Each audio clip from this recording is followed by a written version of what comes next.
cubre cualquier ausencia de tiempo para poder terminar usted su exposición. Gracias, señor presidente. El tema central en este caso, señores, es la afectación a la garantía de la motivación cualificada o suficiente. Es más, siquiera la mínima motivación. La resolución que impone la prisión preventiva de la señora Fujimori, si está marcada por algo, es por base a meras inferencias y presunciones. No lo digo yo de manera textual, está en las resoluciones judiciales. No hay un acto concreto, ni siquiera en la imputación por organización criminal, ni siquiera en la propia imputación por lavado de activos, señores magistrados. Nosotros esbozamos diversos, en este caso, aspectos que deben de tenerse en consideración. Un testigo protegido y 3 testigos de corroboración que ni siquiera terminan corroborando un acto mínimo de la señora Fujimori. Y un testigo protegido, señores magistrados, que la propia sala terminó evidenciando que se contradecía y mentía. Y sin embargo, toman la declaración fraccionada. Señores magistrados, aquí no solamente hay afectación a la motivación. Para terminar en el tiempo concedido, hay afectación también al derecho de defensa. Y es algo que sí debiera ser reparado, no solamente para el caso de la señora Fujimori, sino cómo se vienen llevando a cabo las audiencias de prisión preventiva de manera general. Se nos presentan requerimientos de más de 6 y se nos cita a convocar audiencia de prisión preventiva en menos de 24 horas. Vamos a las audiencias de prisión preventiva en menos de 24 horas, con 600 páginas que innegablemente no se pueden digerir, y nos damos con la sorpresa que nos incorporan en audiencia nuevos elementos de convicción. Y ahí cuando el Pacto Internacional dice que la defensa tiene derecho a un tiempo razonable, no solamente para leer y decir estoy o no de acuerdo, necesito tiempo para ver qué medios de prueba puedo presentar en contra. Y no, a pesar de los reclamos, no se nos permitió eso. Y no solo eso, señores, ¿cuál es la prueba madre aquí? La declaración del testigo protegido número 3. Declaración que ha estado a espaldas y a ocultas de la defensa. ¿Cuándo tomamos conocimiento de esto? El día del requerimiento de prisión preventiva. Y en 24 horas, ¿es posible acaso? O en plena audiencia, en 10 minutos, refutar eso y presentar prueba que la contradiga, evidentemente que no. Evidentemente que no, señores magistrados. Se ha afectado allí también cuando nos incorporan suficientes elementos de convicción. Sin duda sí, invoco al tribunal para que repare eso, porque esa es una práctica indebida, no solo en el caso de la señora Fujimori. Tuvimos decenas de audiencias maratónicas, sin descanso. Era nuestro trabajo, sí, estábamos allí, pero tiene que repararse por el bien de toda la ciudadanía y de todos los derechos. Señores, por escrito presentaremos los demás argumentos, pero sí centrarme. La señora Fujimori, ni ningún ciudadano peruano merece estar privado de su libertad en base a una presunción, en base a una conjetura, en base a una especulación, sea o no una política. Más allá de todo, estamos hablando de un ciudadano que merece el respeto de todos sus derechos. Gracias. Gracias.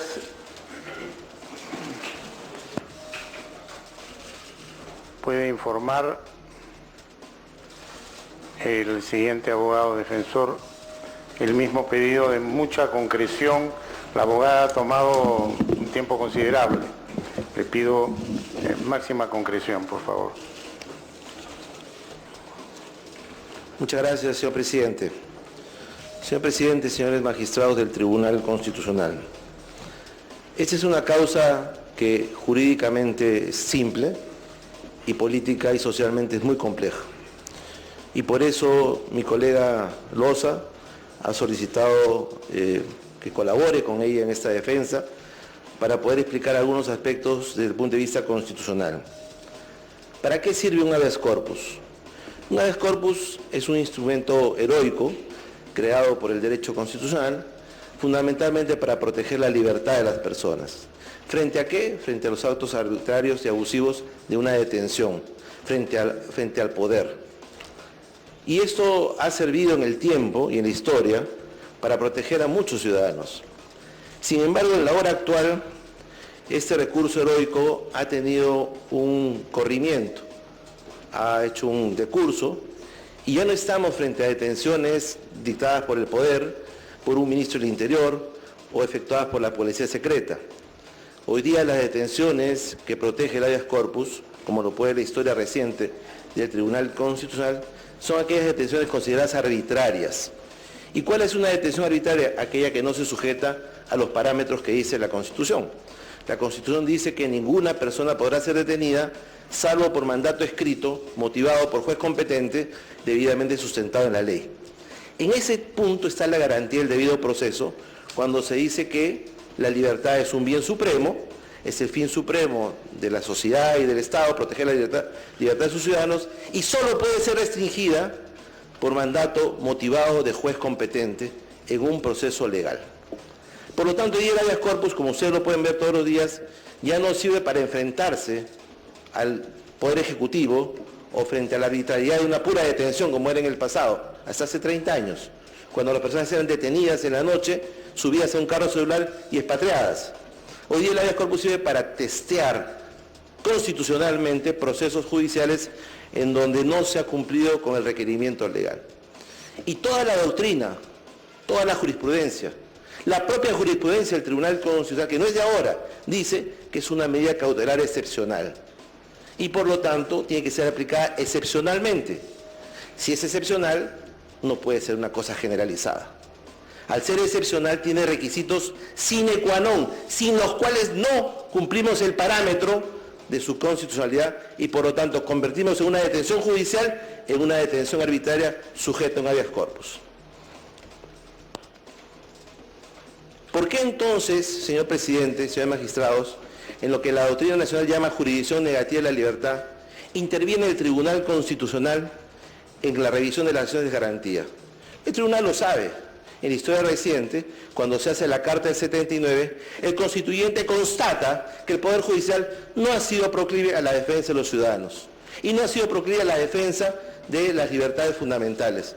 Ha sido venal, ha sido sujeto al poder, ha sido obsecuente y por eso le pone al Poder Judicial un controlador y le dice: tú vas a conocer las garantías constitucionales, pero si tú no las proteges, te va a poner un controlador encima tuyo, que es el Tribunal Constitucional. Y el punto fundamental de donde nace esta tesis en la Asamblea Constituyente fue el habeas corpus del exministro del Gobierno Interior, del presidente de la UNDE, que fue expatriado a Buenos Aires después del golpe de Estado del 68. Y su esposa plantea un habeas corpus, el señor de la Jara. Y la Corte Suprema tramita el habeas corpus con bombos y platillos en el año 69, al inicio del gobierno militar. ¿Y qué dijo entonces la Corte Superior? Improcedente el habeas corpus. No está acreditado en el expediente que la señora sea la esposa, no está la partida de matrimonio. Y eso fue ratificado por la Corte Suprema. Y ese hecho fue el que motivó que se regulara el habeas corpus como se ha regulado ahora, con plena liberalidad. No se requiere abogado, no se requiere formalidad, no se requiere ningún requisito, porque de por medio están 3 derechos nucleares. Ya no solo la libertad, la vida, la integridad física y la libertad corporal. Nadie puede ser muerto arbitrariamente, nadie puede ser objeto de tortura bajo ningún concepto y nadie puede ser detenido arbitrariamente por ninguna autoridad, incluyendo la autoridad judicial, cuando disfraza una detención judicial, cuando en el fondo es una detención arbitraria. ¿Y cuándo se hace una detención arbitraria? Cuando no se cumplen los parámetros excepcionales de una medida cautelar conforme lo dice la Constitución. Siendo entonces una medida cautelar excepcional, tiene requisitos. Y esos requisitos son la verosimilitud, la apariencia del derecho, lo que los procesistas penales llaman bonus fumus delicti, como una derivación del bonus fumus juris. Que entonces, ¿qué enfrenta una detención provisional, señor presidente? Enfrenta a una persona inocente jurídicamente y la privación de su libertad. Son 2 valores constitucionales.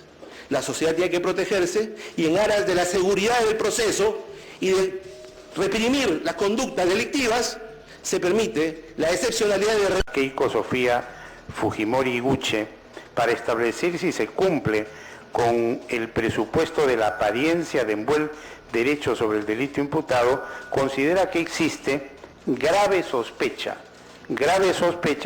sobre su participación en el delito de lavado de activos agravado en su condición de líder de una organización criminal creada de facto al interior del Partido Fuerza Popular, partido político Fuerza 2011, mejor dicho. Esto corre a foja 63. Así las cosas, la pregunta es la siguiente: ¿cuáles son las pruebas fehacientes en que se basa tal resolución para determinar que la señora Keiko Fujimori tenía conocimiento del origen ilícito de los fondos y cuáles son las que acreditan la existencia de una organización criminal creada con la finalidad de lavar activos ilícitos.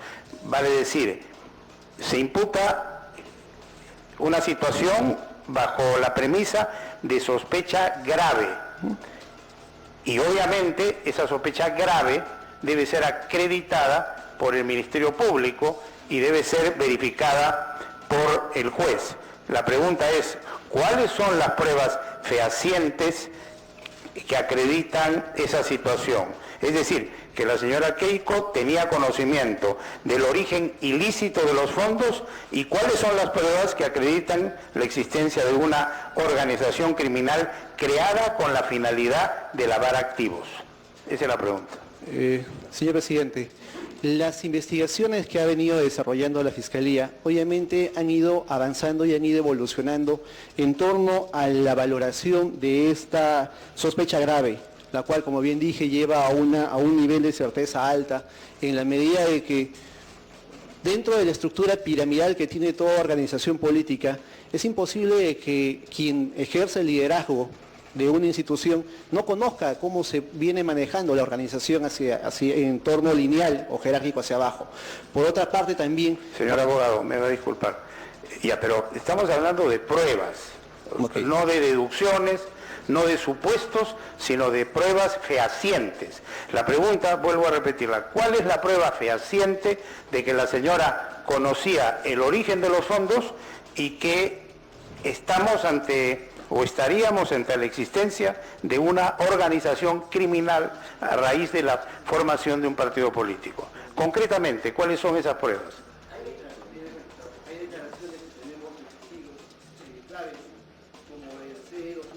2018-2, el TPE-2 2018, declaraciones de Jorge Barata y Marcelo Odes, quienes habían declarado que habían aportado dinero justamente a Fuerza Popular. Frente a ello, estamos en una etapa de investigación, señor magistrado, y justamente dentro de esa etapa de investigación, la probanza exacta de responsabilidad deviene justamente ya en la siguiente etapa del proceso penal. Ahora, correcto, pero cuando usted imputa sospecha grave, hay un imperativo que es la acreditación de esa sospecha grave. Y eso obviamente merece un análisis probatorio, a pesar que estamos todavía en la etapa previa, pero un análisis probatorio, porque el fiscal tiene que derrotar a la presunción de inocencia, que no solamente es un derecho del justiciable, sino que es una obligación de todos de considerar a la persona inocente. Entonces vuelvo a preguntarle cuáles son, o simplemente se trata de testigos a los cuales se les da, digamos, una apreciación en cuanto a sus declaraciones en un determinado sentido u otro. En otras palabras, ¿cómo se ha probado la imputación de que la señora Keiko Fujimori sabía del origen ilícito de los fondos? ¿Dónde está la prueba? Justamente, señalaba, doctor, viene el detalle de la teoría del comerciante diligente, en la medida de que cuando tenemos roles sociales dentro de y sobre todo dentro de organizaciones, hay que tomar consideración en torno al ingreso de dinero, a las responsabilidades que tienen los miembros de la organización, y sobre ello existe ese nivel de certeza y sobre todo ese nivel de conocimiento que debe tenerse dentro de una organización.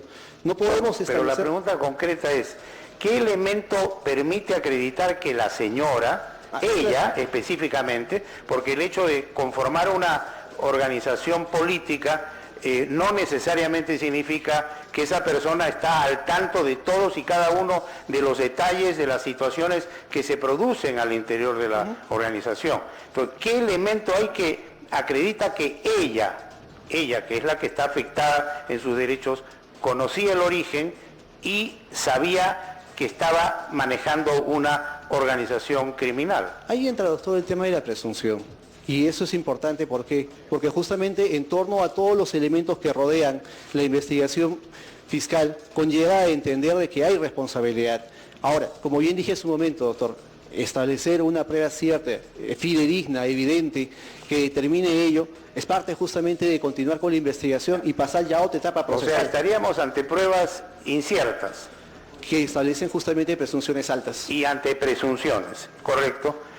Pregunto a la parte de la defensa de la beneficiaria, ¿cuáles son las corroboraciones a las declaraciones testimoniales mencionadas por el fiscal y recogidas por el juez que acreditarían la supuesta comisión de los hechos delictuosos imputados? Hubo prueba y hubo, mejor dicho, declaración del colaborador eficaz, ratificada, confirmada o no. Prenda el micro, por favor. No, señor presidente, no existe ni prueba ni elemento de convicción, menos aún corroboración. Solamente una presunción, una mera inferencia, una mera deducción, una mera conjetura, que en tanto Keiko Fujimori era líder del Partido Fuerza Popular, debiera de conocer todo lo que ocurría en su entorno. No hay nada más. La declaración del testigo protegido número 3 solamente da cuenta que el congresista Reategui buscó aportantes para que simulen aportes en la región San Martín. La corroboración que existe es de los actos del congresista Reategui. 3 declaraciones, ninguna de las cuales menciona a la señora Keiko Fujimori, menos aún a alguien del Partido Fuerza Popular. Correcto. ¿Cuánto tiempo se les dio para que evaluaran toda la documentación presentada y que corría en la carpeta fiscal respectiva cuando se citó audiencia para definir la prisión preventiva? Menos de 24 horas, señor magistrado. Nosotros nos enteramos de la declaración de testigo protegido número 3, de la primera declaración de testigo protegido número 3, en el requerimiento de prisión preventiva, un día sábado a las 10 de la mañana, siendo citados para un día domingo a las 10 de la mañana en audiencia. En ese momento recién tomamos conocimiento de la declaración de testigo protegido número 3. ¿Por qué? Porque siendo la declaración de un testigo protegido, estaba a ocultas de la defensa. La defensa jamás tuvo la posibilidad siquiera de conocer que iba a ser citado y contrainterrogado. En aras de poder avanzar, le pido que me responda en la forma más concreta posible. O sea, ¿se les dio exactamente cuánto tiempo para revisar esa documentación? Menos de 24 horas para Menos de revisar 24 horas. Más de 600 páginas. Más de 600 páginas. Otra pregunta.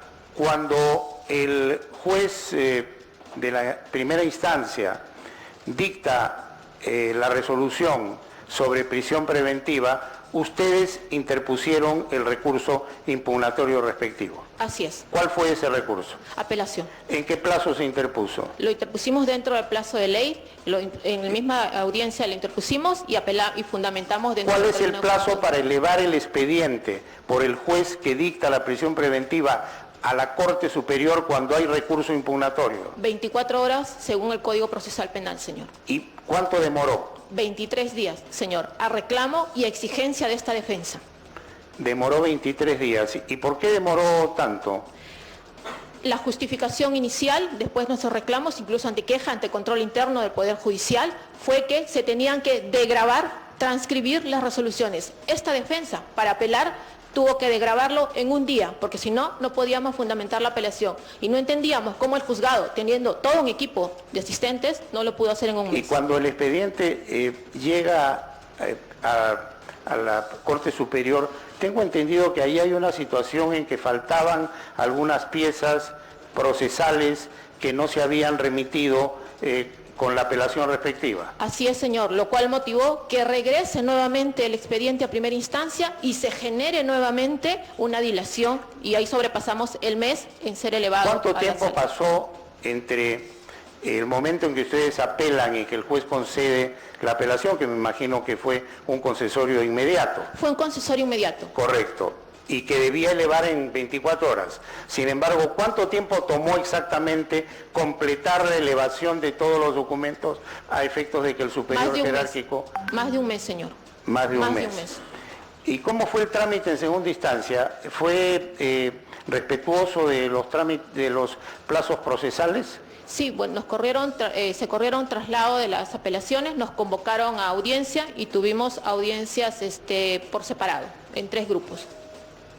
Tenga en cuenta, señor magistrado, que se emitieron resoluciones de 4 prisiones preventivas y apelaciones de impedimento de salida del país, arrestos domiciliarios de algunos de los imputados. Bien, eso sería todo de mi parte. Voy a darle el uso de la palabra a la magistrada, en primer lugar a la magistrada Ledesma, después vuelvo a repetir al magistrado Espinosa Saldaña y también ha solicitado el uso de la palabra el magistrado Sardón. Puede hacer uso de la palabra o preguntar, magistrada Ledesma. Muy bien, muchas gracias. Primero recordar que estamos ante un proceso de control constitucional y voy a empezar haciendo una pregunta a ambas partes. Voy a recoger el argumento que ha sostenido la abogada de la beneficiaria, la señora Loza, en el extremo de la defensa. Y también haciendo presente que el Poder Judicial no solo está conformado por jueces titulares, sino también por jueces provisionales, por jueces supernumerarios que hacen su trabajo con profesionalismo y con decencia, al margen que sean titulares o provisionales. En ese contexto, la pregunta a ambas partes es la siguiente. Cuando recibimos este habeas corpus, esta data del 8 de marzo del 2019, ¿no? Y se plantea ahí la impugnación contra la decisión que tomó el juez de primera instancia, Concepción Carguancho, contra las salas Aguanay, León, Quispe, Auca.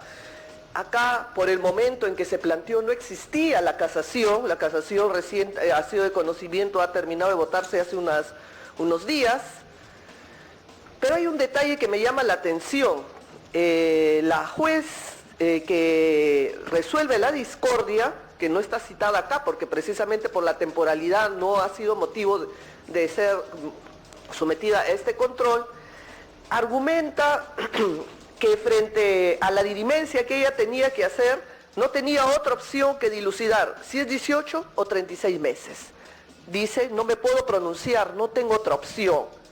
Ese argumento, que por cierto no está acá, pero ha sobrevenido, consulto a ambas partes bajo su mirada de tutela, mejor su mirada de argumentar que se ha afectado el derecho a la defensa, sería un argumento que podría motivar también una mala apreciación al ejercicio del derecho a la defensa de ambas partes al tener una casación definida sobre una detención entre 18 y 36 meses y negarse la posibilidad, que de repente desarrollar la posibilidad de una casación fundada.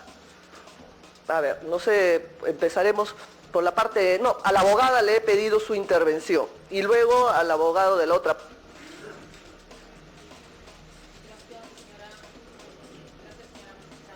Pregunta que sirve para precisar. En efecto, el día de la audiencia ante la magistrada que ha hecho mención, nosotros en ningún momento pedimos una reducción del plazo de la prisión preventiva en la casación. La casación fue presentada, señora magistrada, el 18 de enero del presente año.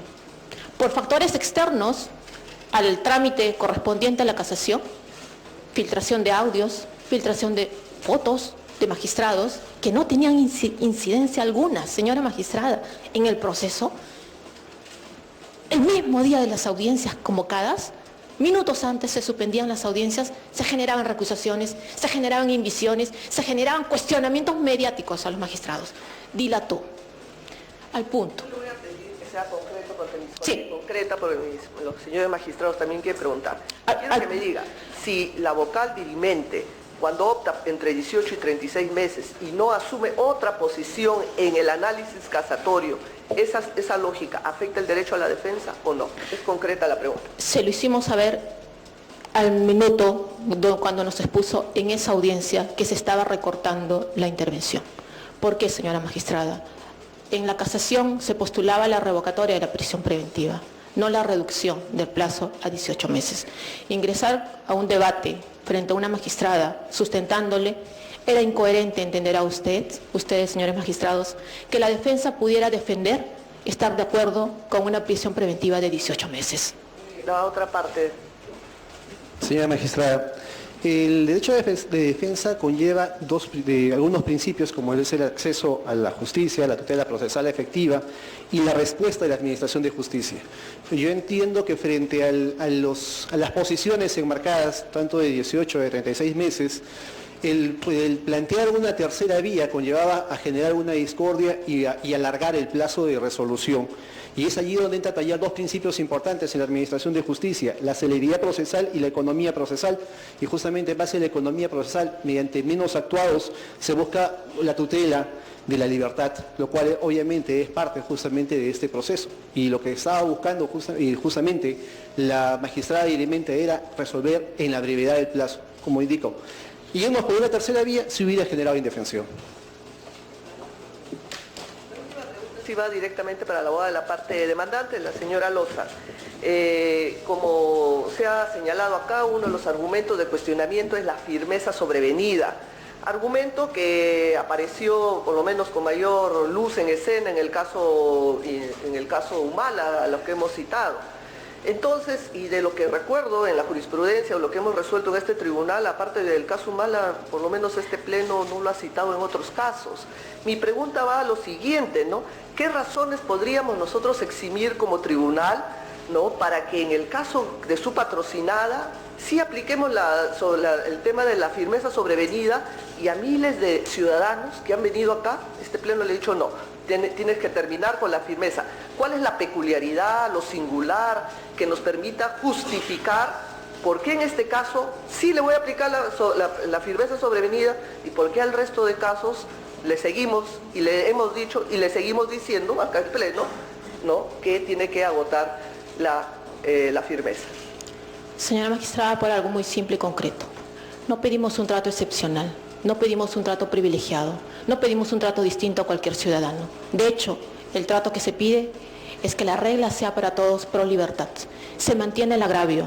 La señora está privada de su libertad, alejada de su familia, alejada de sus hijas, alejada de su esposo. Tomo este minuto final, señora magistrada, y esa es mi respuesta, para hablarle en nombre de la familia Fujimori Iguchi, Villanella Iguchi, Fujimori. Gracias. Pregunta a continuación el señor magistrado Eloy Espinosa Saldaña. Muchas gracias, saludos a todos los presentes. Y ahora lo que quiero es, primero, antes de hacer alguna pregunta, algunas aclaraciones para tener en rigor acotado qué estamos discutiendo aquí. Aquí lo que estamos discutiendo no es el caso que se ha visto en la Corte Suprema. Aquí lo que estamos discutiendo es un habeas corpus presentado por la señora Sachi Fujimori aquí, previsto, que lo que discute son las condiciones de detención, de prisión preventiva de su hermana. Y lo que entonces, en ese contexto, primero que se está diciendo, no ellos, pero se está diciendo en el ámbito de la referencia pública, es que este caso sería lo mismo o casi lo mismo que el caso Ollanta Humala Nadine Heredia. Y eso primero hay que decirlo, el caso Ollanta Humala Nadine Heredia no es precedente. El caso Ollanta Humala Nadine Heredia es un caso donde el tribunal fija criterios para poder evaluar si corresponde dar o no una prisión preventiva. Si no encaja, entonces esa es para una evaluación caso a caso. Y hay que ver entonces si estamos en los mismos parámetros de ese caso para verlo. Independientemente del drama humano que siempre significa tener a alguien con una prisión preventiva de varios meses y cuando no se ha determinado si es inocente o culpable. Nuestro trabajo aquí es determinar si se cumplieron con los parámetros para una prevención preventiva o no. Que quede claro cuál es el sentido de nuestro pronunciamiento. Entonces, después veremos si estamos ante casos sustancialmente iguales o no para aplicar los criterios. Segunda cuestión que yo quería que se explicite. Parece que hay algunas cosas que a veces nos confundimos los planos. Una cosa es el pronunciamiento sobre el contenido de la pretensión, lo que algunos llaman el fondo, y otra cosa es lo que estamos discutiendo aquí. Aquí discutimos una medida cautelar, un mientras tanto para asegurar el desarrollo de un proceso, sin riesgo de fuga, sin riesgo de obstaculización al desarrollo de ese proceso. Entonces, ¿por qué digo esto? Porque cuando yo resuelvo el caso es que necesito certezas. Cuando estoy en un escenario cautelar, lo que yo necesito son indicios razonables. Y aquí hay algunos procesalistas de nota, veo dos por lo menos, que no me dejarán mentir. Entonces yo lo que tengo que tener es, con testigos o con un marco de probatorio suficiente como para tener indicios razonables. Esto no es condena. Esto lo que es si tenemos un nivel suficiente para poder decir vale la pena investigar a alguien con privación de la libertad, porque si está libre distorsionaría el caso concreto.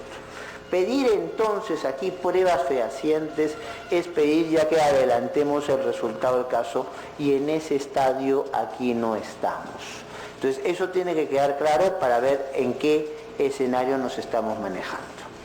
Y una tercera aclaración que quisiera hacer es sobre la firmeza.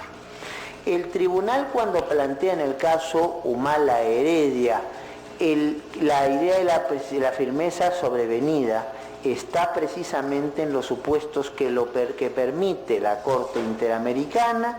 Entonces se ha citado bien Velázquez Rodríguez, Fairen Gorbi y otros casos, donde por la naturaleza de lo que se está discutiendo ya no hay más que decir en el escenario judicial y se comunica al escenario constitucional.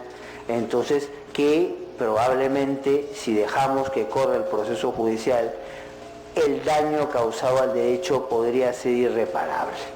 Entonces, y en el caso Humala Heredia importó mucho. Vean fojas 18 de ese caso.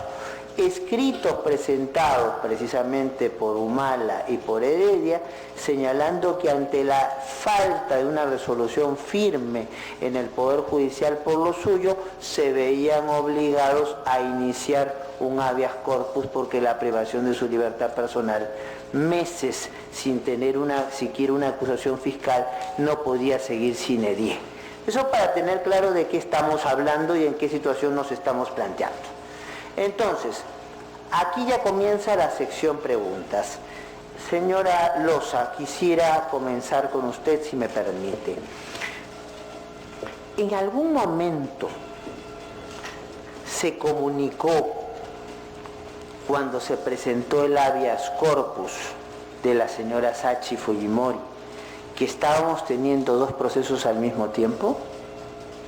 Hubo una pregunta que se le hizo a nivel de juzgado sobre el Estado y estaba en casación. Ya, pero sin resolución, disculpe usted. Ya, pero yo lo que le estoy preguntando es, usted es una destacada abogada, hemos tenido muchas oportunidades de escucharla. Una cosa es una pregunta y otra cosa es una acreditación.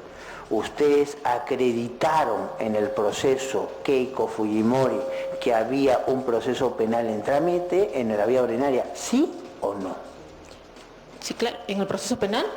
No, en nuestro proceso de habeas corpus. De primera instancia y la resolución de segunda instancia tiene como fundamento la existencia de un recurso de casación pendiente a resolver. Por eso, entonces, lo que está planteando en ese momento la judicatura ordinaria es lo que ha sido, aun cuando algún abogado de otro caso similar al vuestro no le guste esta afirmación, la jurisprudencia de este tribunal fue hasta Humala Heredia que si había un proceso en trámite, entonces en el Poder Judicial había que declarar la improcedencia. Recién en Humala Heredia es que señalamos, porque hay excepciones, justamente las que se mencionan aquí en la Corte Interamericana, que permitían que pudieran correr los dos procesos de manera paralela. Eso para que quede claras cuáles son las situaciones. Dos, la resolución que se estaba cuestionando era la misma. En el caso Humala Heredia lo que había era un cambio de una resolución de comparecencia restringida por una de medida de prisión preventiva. ¿En el caso vuestro esa era la situación? No, señor. Entonces, yo lo que quiero demostrar es que tenemos unos mismos criterios, pero no necesariamente tenemos un mismo caso. Entonces, y usted me lo está confirmando. Vamos avanzando un poquito más. Si me permite precisarle algo ahí, señor. Con todo gusto. Si bien el trámite no fue el mismo en el caso Humala y el caso Fujimori, la consecuencia ha sido la misma: privación de libertad. Las reglas vulneradas han sido las mismas. Los parámetros constitucionales que ustedes están establecidos como regla a respetar en todos los casos son los mismos. Y sí le doy la razón. Quizás sean casos distintos. ¿Y sabe por qué, señores magistrados? Y con todo el respeto se lo digo. El caso de la señora Fujimori es peor. Hay más abuso. 11 meses constantes y no dejamos pasar un día en el cual, señores, no se afecte el debido proceso. No me queda la menor duda que el caso de la señora Fujimori pasará a la historia de la justicia nacional. Será estudiado en las facultades de Derecho, analizado, porque ¿saben qué, señores? Hay una serie de afectaciones al debido proceso que en ningún otro caso, ni siquiera en un cúmulo de casos de 10 años, se pudiera concentrar. Bueno, y le he escuchado con mucha atención, pero como podrá entender, yo soy juez, yo no adelanto opinión, mi opinión está en la sentencia. Sí, señor. Yo lo que tengo que hacer es preguntar, y preguntar para esclarecer mejor cuál es el sentido del pronunciamiento que vamos a llegar. Entonces, yo comprendo su emoción y probablemente la de la familia, pero yo lo que tengo que resolver con la mayor objetividad. Entonces, en ese sentido, lo que yo tengo que constatar es que hay criterios y que no son casos iguales. La evaluación sobre si en un caso es más perjudicial que otro es una evaluación suya y vamos a ver si es una evaluación del colegiado el momento de resolver. Entonces, lo cierto es que no estamos ante situaciones sustancialmente iguales. Estamos ante un problema donde hay una privación de la libertad, pero por caminos diferentes, y eso debe quedar claro. Ahora, vamos a otro aspecto que yo quisiera también tener presente en el caso del pronunciamiento suyo. Cuando se habla de peligro de obstaculización como un elemento en un escenario cautelar, usted bien lo sabe, el escenario cautelar es variable. Así es. Entonces, no podemos decir que si tenemos 2 o 3 elementos de peligro de obstaculización, entonces no pueden aparecer 5 o 6 más y no tengamos que tomarlo en cuenta.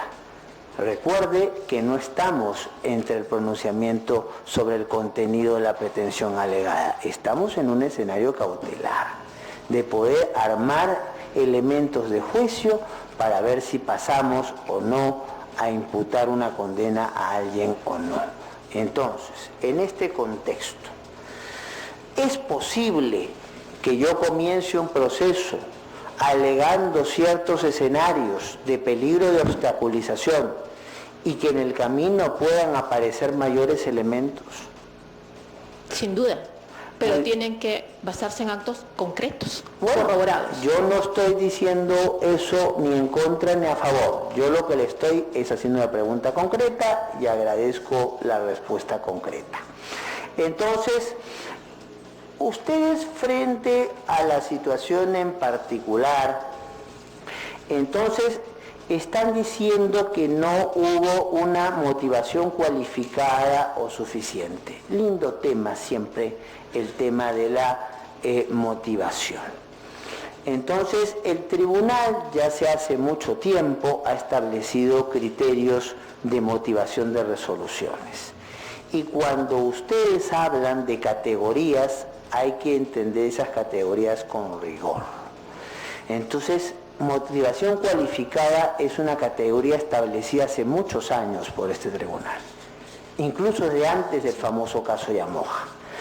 ¿por qué aquí no se habría cumplido con una motivación cualificada según el razonamiento que su propia exposición ha hecho?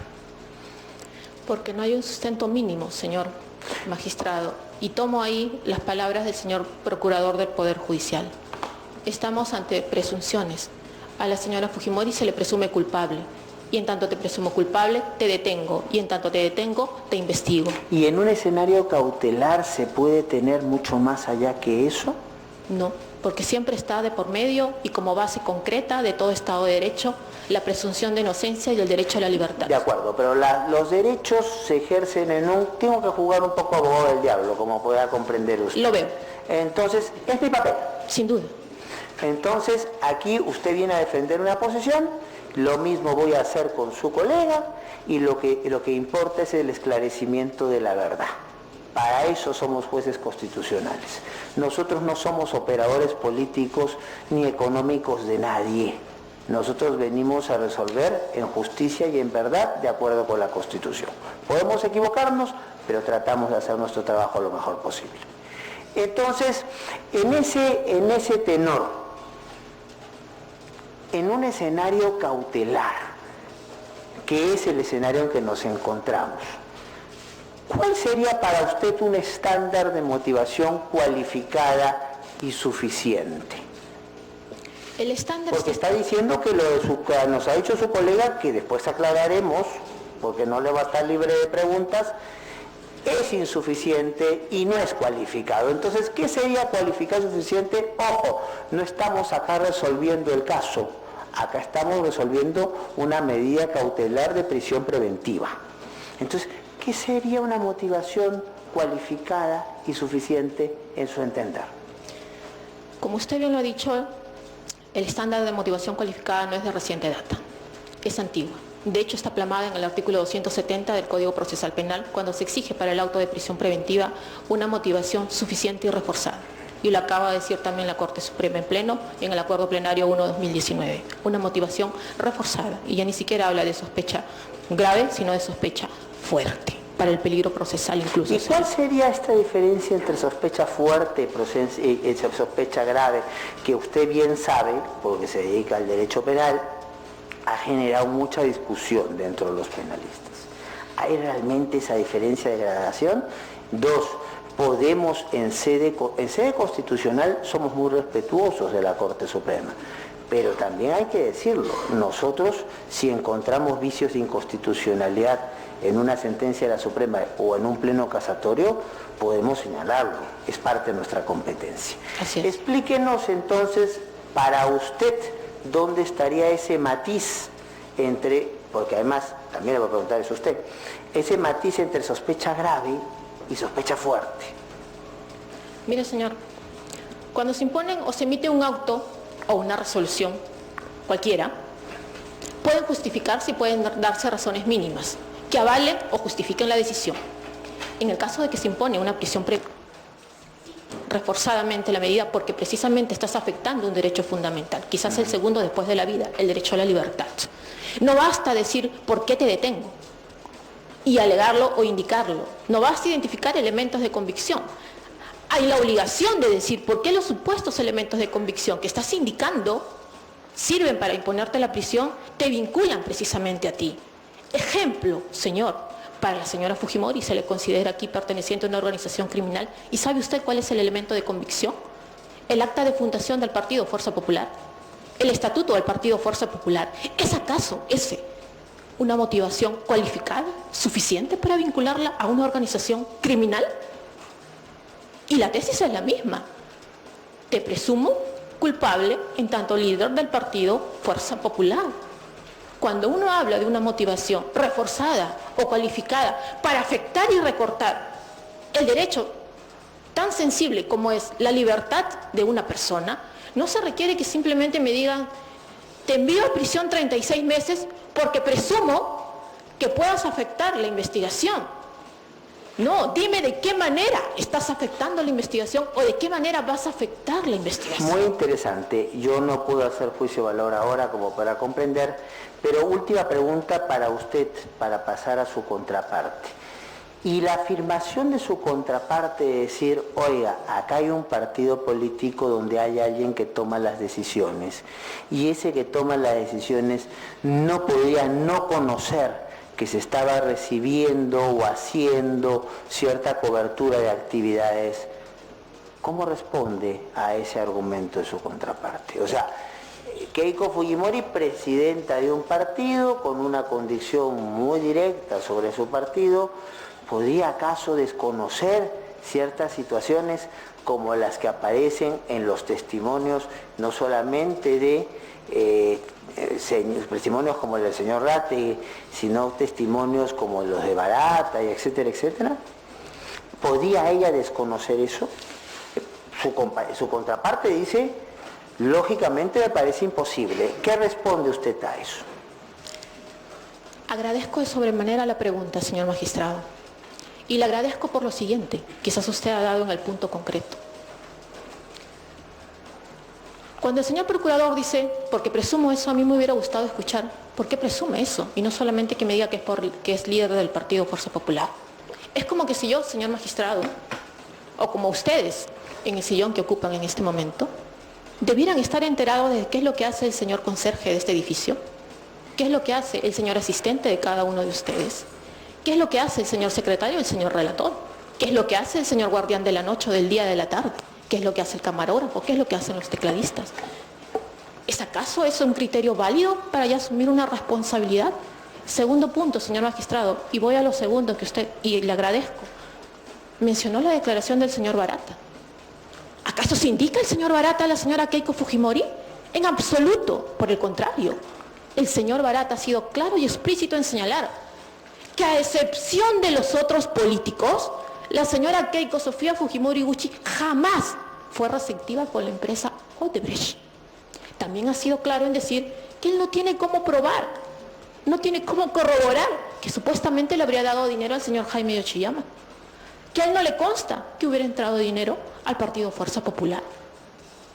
Y entonces, ¿por qué se le sigue presumiendo culpable a la señora Keiko Fujimori, quien sin haber sido gobierno, quien sin haber hecho un contrato público de obra o una licitación, está presa, alejada de sus hijas? Es inconcebible, señor magistrado. Sé que es una opinión de defensa y sé que usted como magistrado, dentro de los parámetros constitucionales, dentro del drama humano, como lo ha mencionado, va a resolver con objetividad, porque es el deber de todos los magistrados, resolver con objetividad. Y en este caso, solo existe, señores, una presunción de culpabilidad. A la señora Fujimori se le ha presumido culpable, no siquiera desde el 10 de octubre del 2018, día que fue detenida preliminarmente ingresando a la Fiscalía, no, desde mucho antes. Si es que hubiera un estudiante de Derecho interesado en hacer una buena tesis, lo invitaría a la hemeroteca y vería todos los titulares de los medios de comunicación, todos, desde el 10 de octubre al día de hoy. Hay una presunción de culpabilidad. A Keiko se le presume culpable, por eso la detengo para investigarla. Señores, y la regla es al revés, te presumo inocente y te investigo para ver si te detengo. ¿En qué momento se invirtió todo en el caso de Keiko? Muchas gracias. Voy a pasar con el señor procurador. Hay cosas interesantes. En primer lugar, aquí se ha hablado sobre plazos para elevar un expediente. Para quienes no son parte del mundo jurídico, plazo legal y plazo razonable no son necesariamente lo mismo. Hay una complejidad de la materia, hay un comportamiento de las partes y un comportamiento de las autoridades. Sí, no lo digo que así ocurra. Yo emito un voto y uno de mis colegas tiene un año el voto sin pronunciarse, entonces no es culpa mía como ponente que el caso no se resuelva. Entonces ahí hay que tener claro que las cosas tienen a veces niveles distintos. Vamos a lo que yo quiero preguntarle, porque hemos escuchado alguna intervención no solamente bastante detallada, sino con una carga emotiva bastante significativa. Entonces, ¿qué entiende usted por obstaculización en el proceso? Parte, señor magistrado, en torno a desvirtuar el objeto legítimo que tiene el proceso. Pero eso es una muy buena respuesta de un profesor universitario que parece que estuviera sustentando su tesis de maestría. Entonces, ¿qué implica eso en un caso concreto como este? ¿Dónde se habría materializado la obstaculización? Porque su caso fuerte no es el asunto de peligro de fuga, ¿verdad? Su caso fuerte, la determinación de los delitos y la vinculación con el delito es un poquito más discutible, pero supuestamente lo que ha justificado el mantenimiento de la medida cautelar de prisión preventiva es la obstaculización en el desarrollo del proceso. Entonces, ¿qué estamos entendiendo aquí por obstaculización del desarrollo del proceso?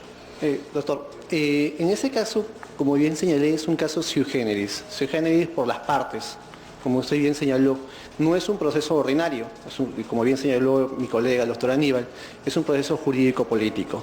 Y justamente en razón también a los actores, a la condición de los actores, obviamente las valoraciones tienen que ser distintas.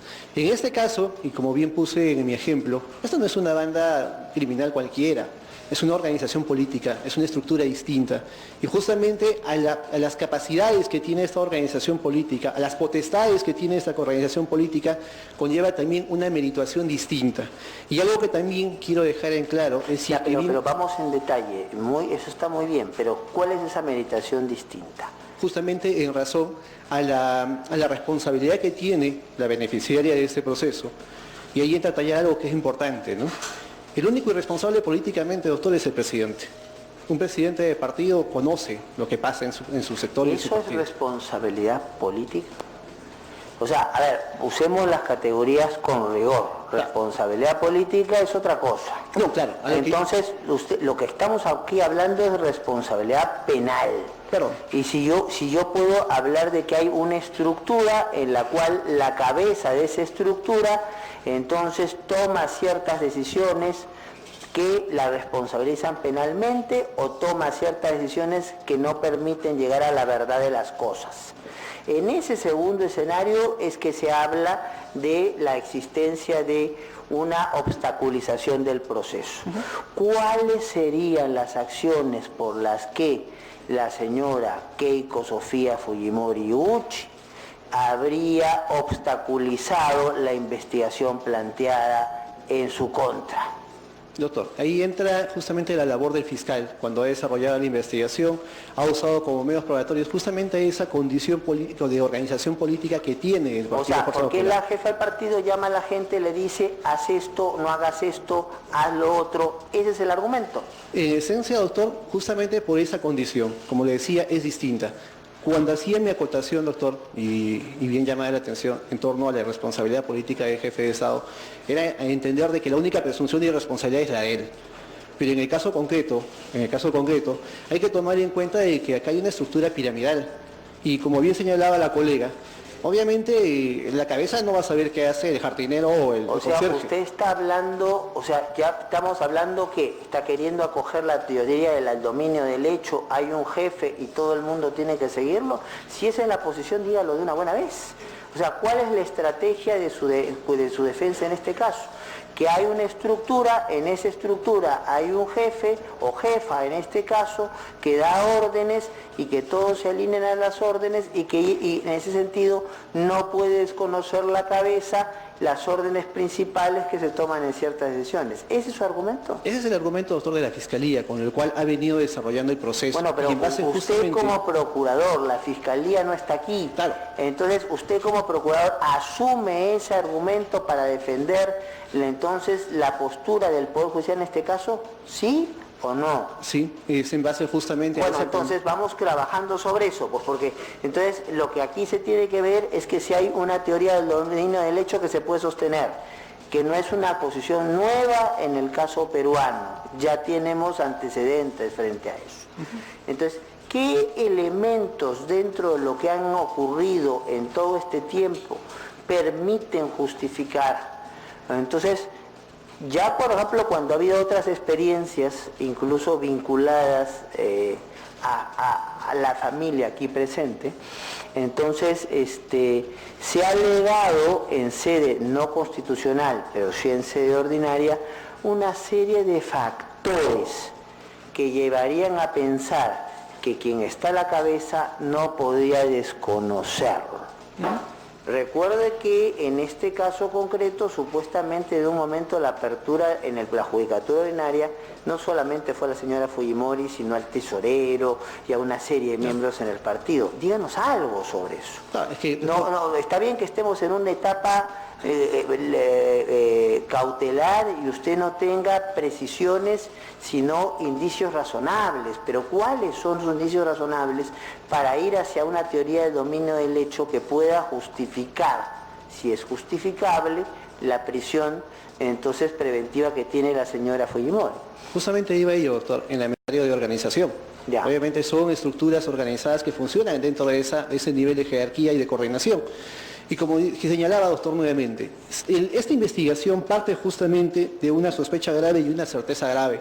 Y algo que de repente tendríamos que también centrarnos en este debate es de que si esa certeza grave, esa sospecha grave que se convierte en certeza grave, va avanzando en el proceso, obviamente merita y justifica la prisión preventiva.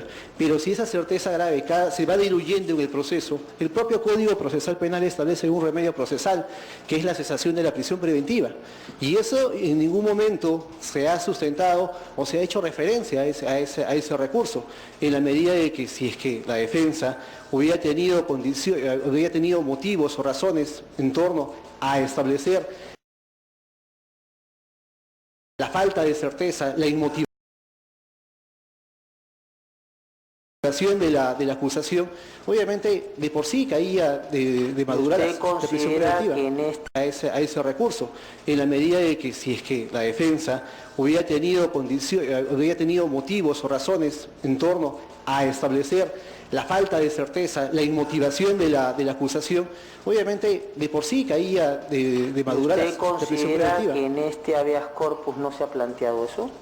¿Usted considera cuál es entonces la pretensión de este habeas corpus? La revisión, obviamente, de las resoluciones que vienen en grado. Cuando hablamos de la revisión... Pero ese tema, doctor, ya lo vemos en la sede ordinaria, no en la sede constitucional. De acuerdo. Y si vamos a ver, doctor, hechos acá de actuados procesales, mejor cambiamos de sede y nos vamos al Poder Judicial. De acuerdo. Me queda claro por dónde va su posición allí. ¿Cuál es entonces, o cuál sería, porque aquí sí estamos hablando de sede constitucional y con esto termino, ¿cuáles serían? Nosotros hemos fijado criterios. Los criterios se deducen para su aplicación caso a caso. Su contraparte se ha esforzado en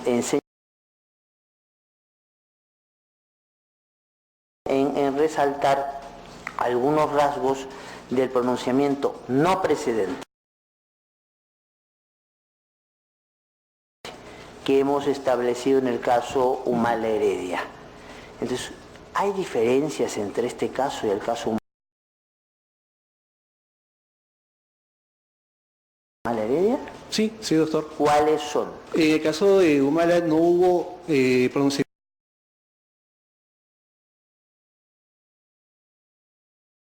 de fondo de la Suprema. Simplemente desestimaron el recurso. En este caso sí hubo debate, hubo pronunciamiento.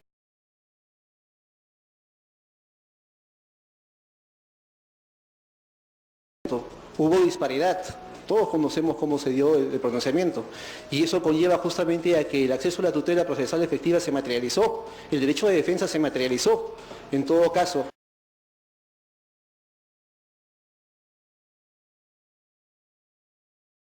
Y ahí viene justamente mi preocupación. Estamos abriendo la puerta a que cualquiera, en la confianza de esta firmeza sobrevenida, lo acoja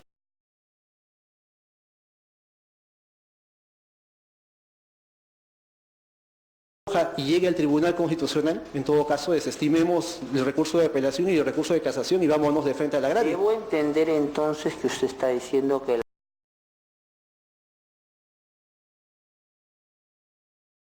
la firmeza sobrevenida solamente podría deducirse en aquellos casos donde se ha rechazado la casación en la Corte Suprema? ¿Eso es lo que usted está diciendo? Ese es el entendido que se resuelve del caso Ollanta. Entendido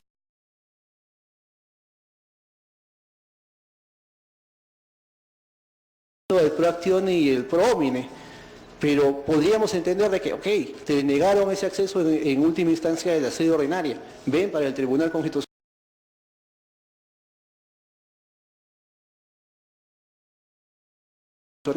Pero en este caso en especial, doctor, entra a tallar por qué tienes una vía paralela que todavía falta pronunciarse, que todavía el colegiado está debatiendo.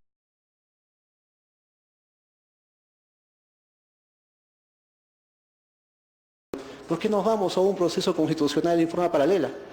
Entonces ahí es donde viene la preocupación de esta Procuraduría en la desnaturalización del proceso de habeas corpus.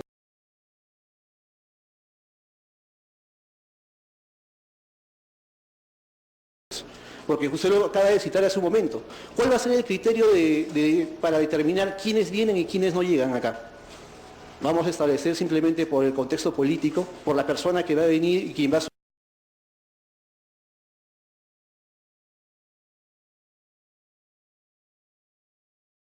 suscribir el habeas corpus. No creo que ese sea el factor que ustedes ameriten. Obviamente ahí viene el establecer, cerrar la puerta a ese tipo de situaciones. Bueno, esto de mi parte,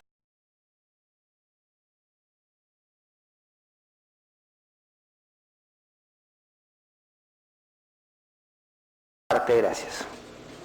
Gracias. A continuación, pregunta el magistrado José Luis Ardón de Taboada.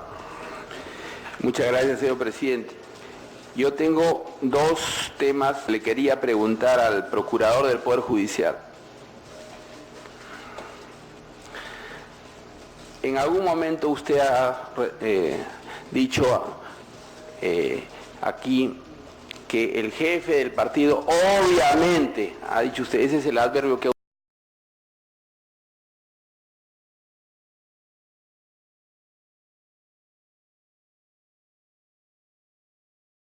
obviamente tiene que saber lo que hace la gente del partido, por lo menos el de las finanzas, ¿cierto? Ahora, yo le pregunto, ¿ha leído usted El pez en el agua, Mario Vargas Llosa? Sí. Bueno, ahí recordará usted, Vargas Llosa dice de una manera candorosa, lo cual lo hace más valioso todavía, que él decidió en la campaña del año 90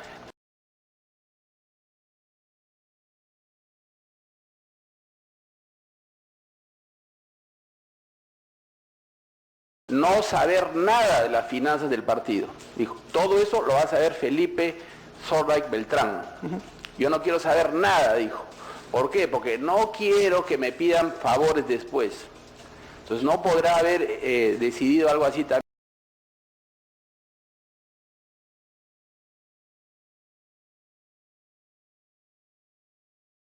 La señora Fujimori. Eso, doctor, ya entra al ámbito personal, no procesal. Entonces no es tan obvio que el jefe del partido tenga que saber todo. Hay una cuestión en la vida que se llama la división del trabajo, ¿no? Estamos en organizaciones grandes, eso usted que hay organizaciones de 5 miembros, ¿no? El papá, la mamá, 3 hijos. El papá sabe qué hacen los hijos hasta cierto punto. Donde hay 11 personas, bueno, el entrenador puede saber. Hay las MIPES que tienen 20 empleados, se puede darle la razón al Poder Judicial en ese caso, ¿no? Es el contenido de las agendas, ¿no? Que son de conocimiento público, ¿no?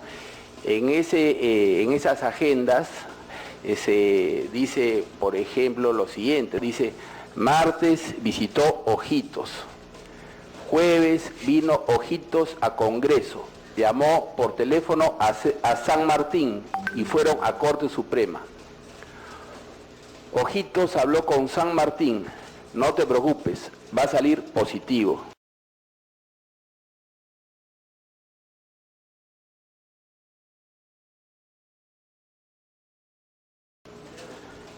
planeamiento de captar gente en el Poder Judicial. Finalmente, juez se puede escoger entre comillas. Entonces, para mí, la pregunta sería si es que hay alguna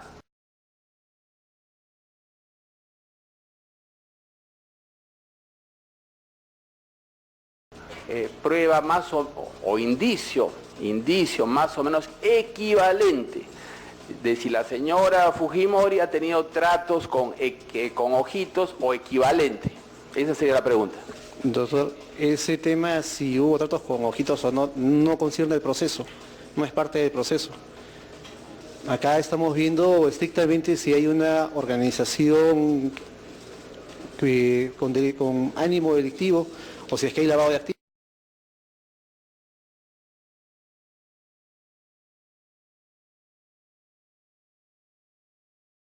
Esa es la materia en la cual nos centramos en el proceso. Gracias. Por último, pregunta el señor magistrado Augusto Ferrero Costa.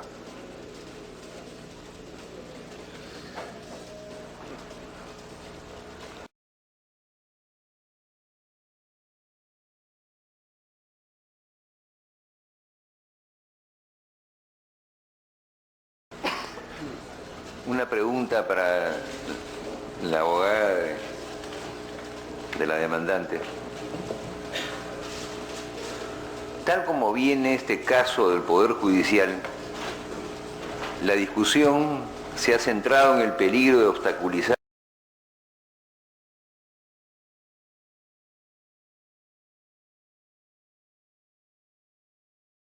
la averiguación de la verdad, que es uno de los presupuestos materiales para el dictado de la prisión preventiva, según el artículo 268 del Código Procesal Penal.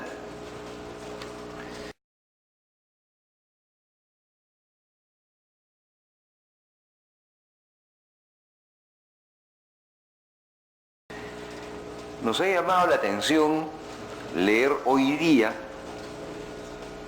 al fiscal del equipo especial Lavajato declarar que como fiscalía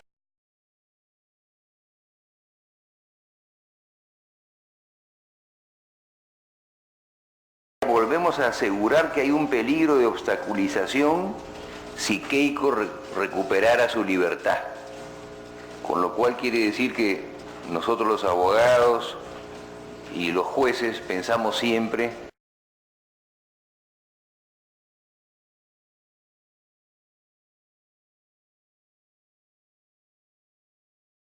que se trata de hechos realizados.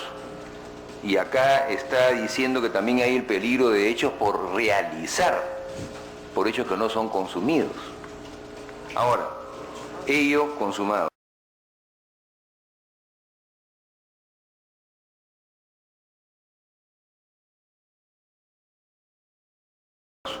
En tal sentido, la Corte Suprema, sin embargo, al reducir de 36 a 18 meses la prisión preventiva de su patrocinada, ha considerado que el peligro de obstaculización, y ahora quiero citar textualmente, va decayendo en cuanto el proceso sigue su curso y se efectúan acciones de aseguramiento de las fuentes de la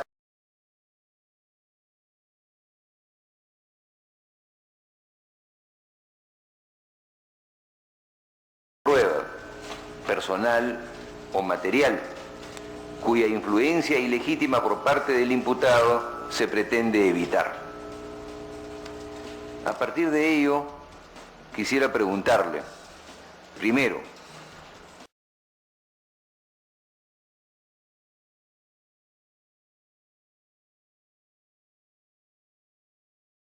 ¿considera usted que este criterio de la resolución en mayoría de la Corte Suprema está debidamente motivado?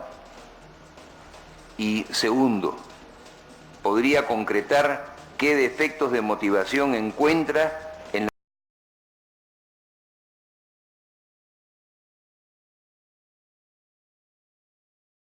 las resoluciones judiciales que ordenaron la prisión preventiva de su patrocinada? Gracias, señor magistrado. Es sintomático que cada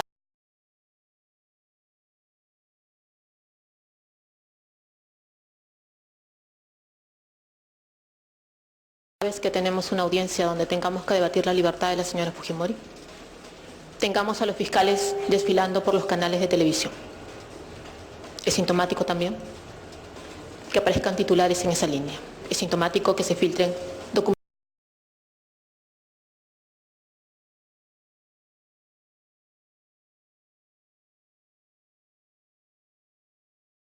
reservada de la carpeta fiscal.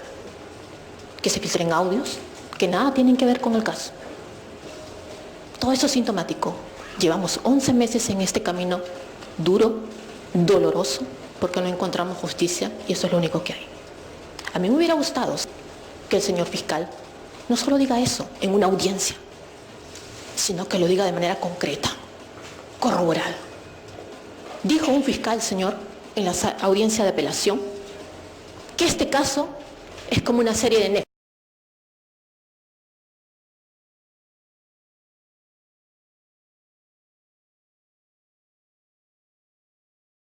Netflix. Y mi pregunta es, ¿querrán algún protagónico de alguna serie de Netflix? No estamos para tener protagónicos. Este es un caso concreto, como dice el magistrado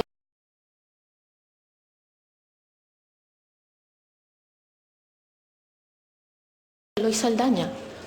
Son casos de drama humano. No estamos aquí para hacer series y capítulos de novelas o películas o series de Netflix. No, señores. ¿Que se quiera convertir este caso en uno? No lo sé.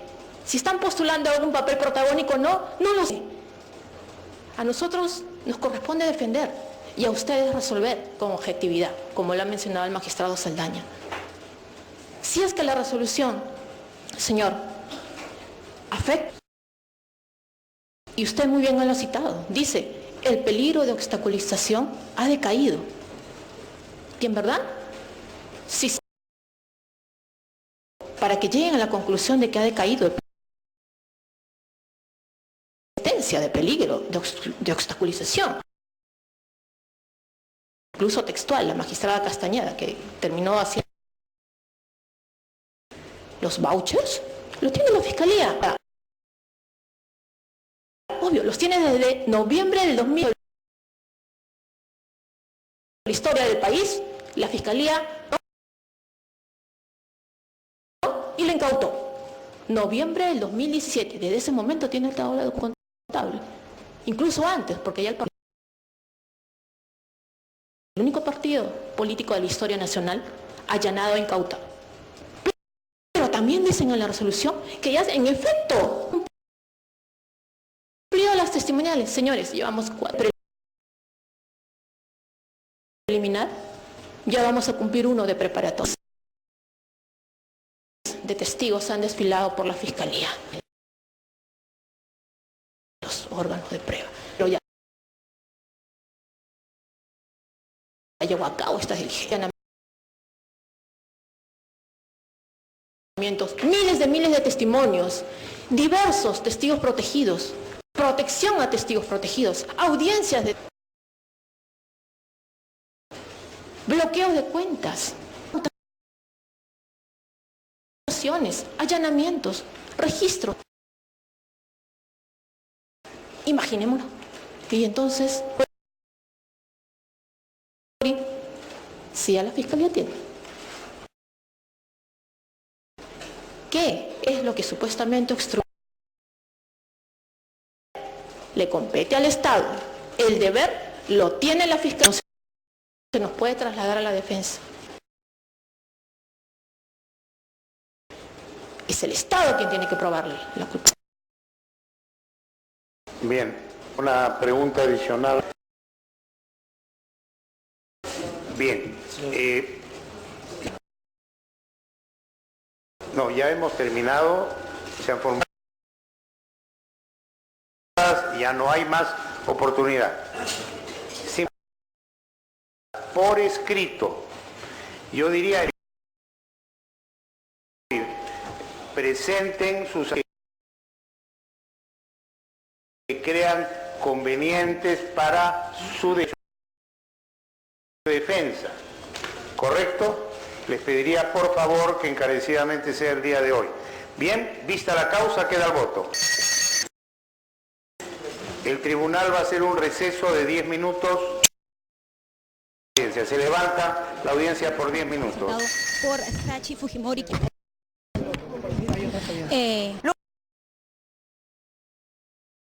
Hacemos una